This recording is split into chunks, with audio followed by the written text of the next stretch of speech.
ফাটানো লাগবে। অন্তর না ফাটলে মানুষের চোখ দিয়ে পানি বের হয় না।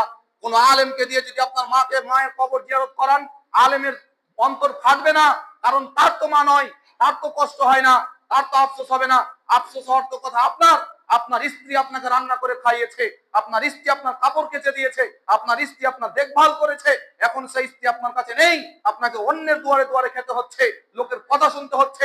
সেই স্ত্রীকে স্মরণ করে আপনি কবরস্থান যান, আপনি কবরস্থান যান, আপনি কবরে গিয়ে দোয়া করেন। এই কথা মহা চূড়ান্ত এবং সত্য। আপনি যান, কারণ আল্লাহ রাসূল সাল্লাল্লাহু আলাইহি ওয়াসাল্লাম মাঝে মাঝে কবরস্থান যেতেন খাদিজার কথা স্মরণ করে।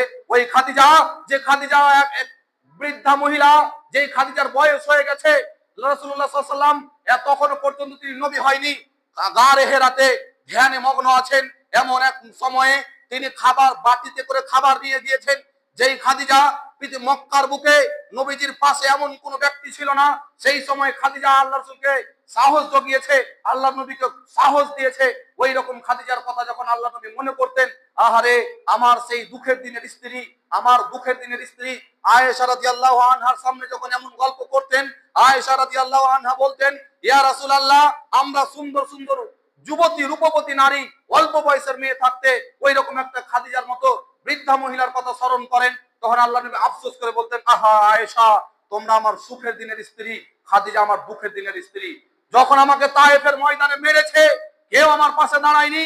দরজার রাত্রি বেলাতে না ঘুমিয়ে দরজায় হেলানা দিয়ে আছে, আমার পেয়ারা স্বামী কখন আসবে, আমার রাসূল কখন আসবে, আমাকে ঠকাবেন। আর আমি ঘুমের মধ্যে যদি ব্যস্ত থাকি, আমি হয়তো বা জাগতে পারবো না, তিনার সাথে বেয়াদবি হয়ে যাবে।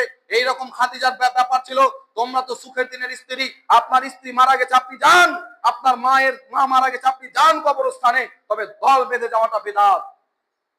সম্মানীয় উপস্থিতি, আজকে আরবি মাসের 12 রবিউল আউয়াল। একটা শ্রেণীর মানুষ আছে যারা 12 রবিউল আউয়াল পালন করা